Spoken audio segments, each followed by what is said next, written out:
Hello everyone, আসসালামু আলাইকুম।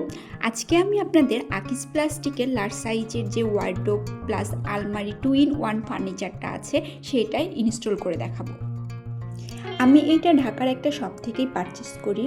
আমি বেশ কিছু দোকানে আলমারি সেট করা অবস্থাতেই দেখতে পাই, কিন্তু আমি যখন জানতে পারি যে প্লাস্টিকের ফার্নিচার হওয়াতে এটা পার্ট বাই পার্ট বক্সেও নেওয়া যায় এবং বাসায় এনে খুব সহজেই ইনস্টল করা যায়, তখন আমার কাছে বক্স আকারেই পারচেস করা বেশি সুবিধার মনে হয়েছে। অনলাইনে কোথাও এর সম্পূর্ণ ইনস্টল করার টিউটোরিয়াল না থাকায় আমার মতো অনেকেই বক্স আকারে কিন্তু ভয় পেতে পারে। তাই এই ভিডিওটি করা, যাতে যারা প্লাস্টিকের আলমারি কিনবেন ভাবছেন, আপনারা চাইলেই পুরো সেট আকারে না নিয়ে বক্স আকারে নিতে পারেন। কারণ এটা মেনলি দুইটা বক্সে আসে। দুইটা বক্সের আকারটা আসলে সেট করা অবস্থা থেকে অনেকটা ছোট হয়, যার কারণে ক্যারি করা অনেক বেশি ইজি হয়। এখানে একটি বক্স ওপেন করা হয়েছে। আকিজ প্লাস্টিক মূলত দুইটি সেপারেট বক্সে তাদের পুরো আলমারিটা প্রোভাইড করে। একটি বক্সে আমরা নিচের ওয়ার্ডরোব পার্টটুকু পুরোটা পাই, যেমন ওয়ার্ডরোবের ড্রয়ার মাঝের অংশ বা নিচের অংশ, দুই সাইডের অংশ, সবগুলো ওয়ার্ডরোবটুকু সেট করতে যে যে পার্টগুলো লাগে সেটা পুরো একটা বক্সে প্রোভাইড করা হয়েছে। এবং মাঝ থেকে উপর পর্যন্ত যেটা মেনলি আলমারির পার্ট, দরজা অ্যান্ড দরজাতে রাখা মিরর, তাকগুলো বা হ্যাঙ্গার রাখার ব্ল্যাঙ্ক স্পেস, সবগুলো একটা আলাদা বক্সে দেওয়া হয়েছে।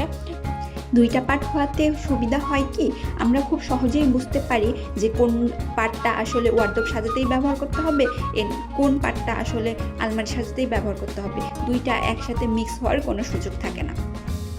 আকিজ প্লাস্টিক মূলত এই ফার্নিচারটির 4টি ডিজাইনের অপশান রেখেছে।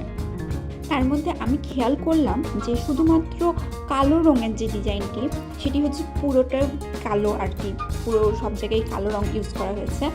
অ্যান্ড ছাড়া বাকি যে তিনটি আছে সেই তিনটিরই পিছনের অংশ, মাঝের অংশ অ্যান্ড দুই সাইডের অংশগুলো পিঙ্ক বা গোলাপি কালার দেওয়া হয়েছে। ও হ্যাঁ, আকিজ প্লাস্টিক কিন্তু 3টা হ্যাঙ্গার ফ্রি গিফট হিসাবে এই আলমারির সাথে ফ্রিতে দিয়েছে। তো যা বলছিলাম যে পিছনের পার্টটা গোলাপি হলেও তারা আসলে সামনের অংশ দেখা যায় যে সাদার উপর প্রিন্ট দেওয়া হয়েছে, আরেকটা দেখলাম পার্পেল কালারের উপর প্রিন্ট দেওয়া হয়েছে। তো আমার কাছে আসলে গোলাপির সাথে সাদা বা পার্পেল যেভাবে মানাচ্ছে, তার থেকে মনে হলো যে আমি যে ডিজাইনটা পছন্দ করেছি সেটা হচ্ছে যে হালকা গোলাপি সামনেরটা, আর পিছনের বা অন্যান্য অংশগুলো গোলাপি, মানে সবগুলো একটা গোলাপি গোলাপি, পুরোটাই যেহেতু গোলাপি দেখা যাচ্ছে, আমার কাছে এই ডিজাইনটা অনেক বেশি পছন্দ হয়েছে, এই জন্য আমি এটাই নিয়ে ফেলি। আপনারা আপনাদের পছন্দ মতো ডিজাইন 4টির মধ্যে যেটি ভালো লাগে আপনারা সেটি নিতে পারেন।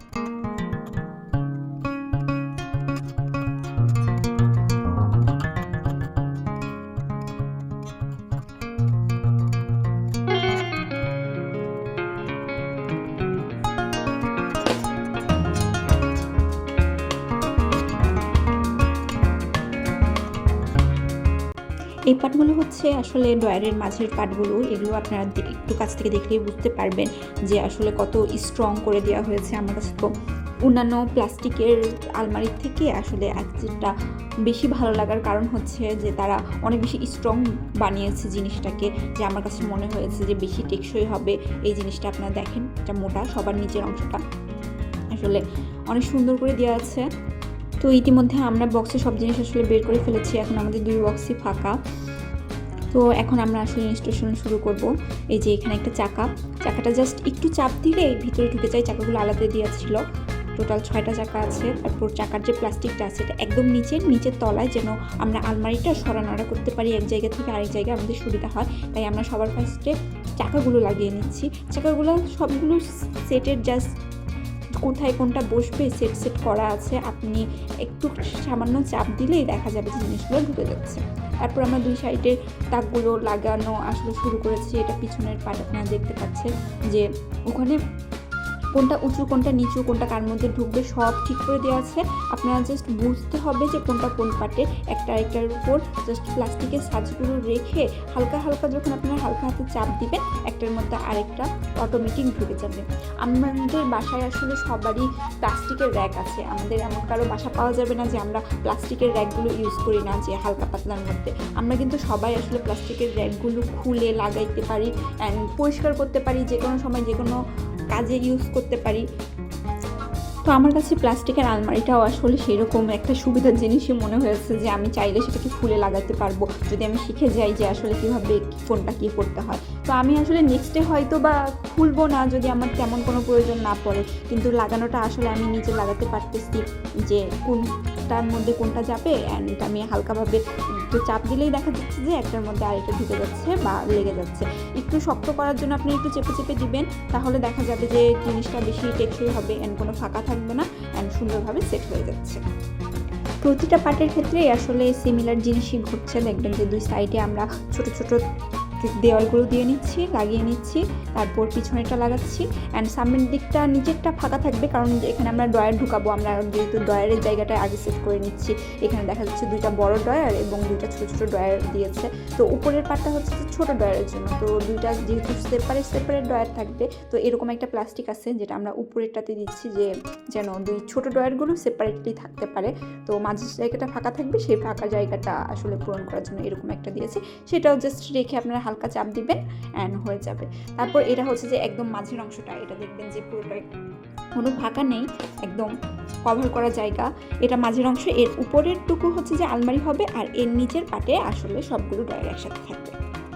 প্রতিটা লকের জায়গা যেহেতু অনেকগুলো দেওয়া আছে, আমরা প্রত্যেকটা একটা একটা করে আসলে চেপে চেপে দেখতেছি যে কোনো ফাঁকা আছে কিনা। তো যেটা ফাঁকা থাকতেছে হাত দিয়ে আমরা একটু চেপে দেওয়ার ট্রাই করতেছি। তো এটা হচ্ছে যে ড্রয়ার ছাড়া ভিতরের ফাঁকা অংশগুলো। এখন আমরা ড্রয়ার সেটটা দেখাই। ড্রয়ারের মুখটা যেহেতু আলাদা করা হচ্ছে, প্রত্যেকটাই আলাদা করে সেট করতে হবে। তো আমরা হচ্ছে যে নিচে রেখে এভাবে চাপ দেওয়ার চেষ্টা করতেছি। চাপ দিয়ে আসলে হালকা করে চাপ দিলে যে লকগুলো আছে লকগুলোর মধ্যে ঢুকে যায়। অ্যান্ড বড় ড্রয়ারের সেম আমরা এই পাশ থেকে একটু চেপে চেপে দিচ্ছি যেন এটা ভালোভাবে সেট হয়। তো এইভাবে আমাদের সবগুলো আসলে ড্রয়ারের হেডগুলো লাগানো শেষ। আমরা একটা ড্রয়ার এবং তার উপর আরেকটা ড্রয়ারও ঢুকিয়ে দিলাম। আসলে নিচে একটা লক আছে, এই লকটা ভিতরের দিকে ঢুকিয়ে সামনের দিকে একটা চাপ দিলেই দেখা যায় যে ওয়ার্ডরোবগুলো ঢুকে যাচ্ছে। অ্যান্ড ওই লকগুলো থাকার জন্য আসলে পুরোটা কখনো বের হয়ে আসবে না। আপনারা যারা ওয়ার্ডরোব, প্লাস্টিকের ওয়ার্ডরোব আগে ব্যবহার করেছেন আপনারা জানবেন যে আমরা ব্যবহারের সময় যখন ওয়ার্ডরোবগুলো খুলবো বা কাপড় রাখবো বা জিনিস বের করবো, তখন আসলে পুরোটা বের হয়ে আসে না, লক দ্বারা আটকে থাকে, পুরোটা বের হওয়ার কোনো সম্ভাবনা নাই। তবে ঢুকানোর সময় আসলে লকটাই আগে ঢুকিয়ে তারপরে সহজেই ঢুকানো যায়। এবারে আমরা আলমারির অংশটা আসলে সেট করা শুরু করেছি।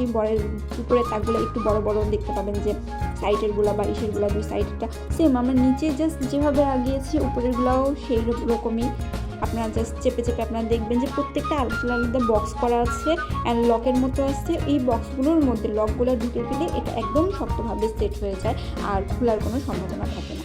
এটা যেহেতু আলমারি, এক সাইডে হচ্ছে হ্যাঙ্গারের অংশ থাকবে, এক সাইডে তাক থাকবে, তো এটা একটু ডিফারেন্ট।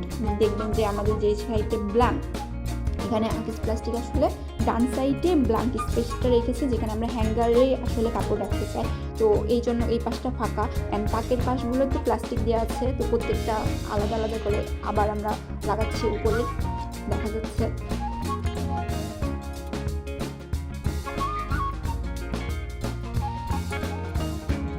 আপনারা ভিডিওতে আসলে একটু লক্ষ্য করলেই দেখবেন যেটা আসলে কত সহজ। এখানে 3টা বক্সের মতো ছিল আর এখানে ফাঁকা ছিল, জাস্ট আমরা উপরে রাখলে একটু চাপা দিলেই দেখা যায় যে ঢুকে যাচ্ছে।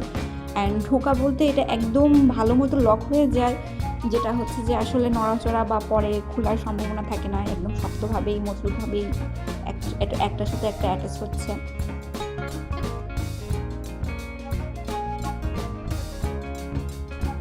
তো যত উপরের দিকে আমরা আসলে সেট করছিলাম দেখা যাচ্ছে যে চাপ দেওয়া একটু কঠিন হচ্ছিল, যেহেতু এটা আসলে উঁচু হয়ে গেছে, আলমারিটা অনেক উঁচু।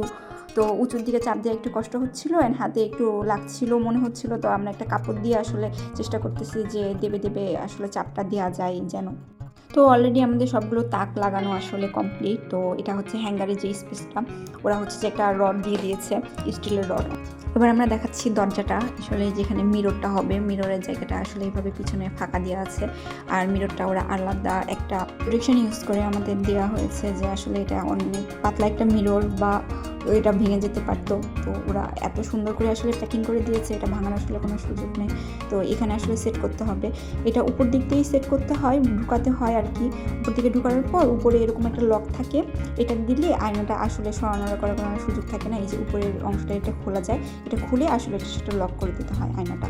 এবার আমরা দরজার পাল্লাতে যেই লকটা আছে আসলে চাবি দিয়ে আমরা লক লাগাবো, সেটা হচ্ছে নাটগুলো ওরা সাথে দিয়েছে, নাটগুলো দিয়ে আসলে অ্যাড করে নিতে হয়। এবার আলমারির ডোরগুলো আসলে কীভাবে সেট করবেন সেটা দেখাচ্ছি। কোন জায়গায় এভাবে একটা নাট আছে এবং এখানে একটা গোল ফুটার মতো আছে, সেখানে ঢুকিয়ে আসলে এটা ঘুরানোটা করা যাবে। তো এটা হচ্ছে যে মিরর সহ যে দরজাটা সেটাও আমরা এক পাশ থেকে সেট করে নিচ্ছি। এটা আসলে উপরের যে পার্টটা যেটা তখন আমরা সেট করে দিব না, আসলে দরজাগুলো সুন্দরভাবে সেট হয়ে যাবে অ্যান্ড খোলা বের করাও যাবে। উপরের পার্টটাও একটু উঁচু হয়ে সেটা লাগাতে হবে, সেটাতেও লকের মতো আছে অ্যান্ড পুরোটা সেট। এখন আপনারা বলেন আসলে পুরোটা সেট করার পর এটা কেমন দেখাচ্ছে। প্রথমে তো আপনাদের দেখালামই আসলে কত ছোটো ছোটো পাট আকারে বক্সে এসেছিলো, অ্যান্ড সেট করার পর এটা কত বিশাল দেখা যাচ্ছে। তো এই যে পাল্লাগুলো আমরা খুলিয়ে দেখাচ্ছি যে ভিতরে 3টা তাক আছে, তাকগুলো অনেক বড় বড়, অনেক কাপড় ধরে। এই যে ছোটো ড্রয়ার 2টা ছোটো ড্রয়ারই আসলে লক আছে, আলাদা চাবি আছে, চাবিগুলোও তারা প্রোভাইড করেছে, আপনারা হয়তো ভিডিওতে দেখবেন। আর নিচে হচ্ছে যে বড় হচ্ছে যে 2টা ড্রয়ার, অ্যান্ড এগুলো হচ্ছে যে বিশাল বড় বড়। আমি প্লাস্টিকের যতগুলো কোম্পানির আলমারি দেখেছি আসলে এটা আমার কাছে সবচেয়ে বড় লেগেছে সাইজে। তারা উপর নিচ এবং সব দিকে এত বিশাল সাইজের করেছে। এই যে আপনারা এখন দেখেন যে এটা কত লম্বা। আপনারা কমেন্ট করে জানান যে আসলে আপনাদের আর কিছু জানার আছে কিনা, আমি চেষ্টা করবো সব কিছুর উত্তর দেওয়ার।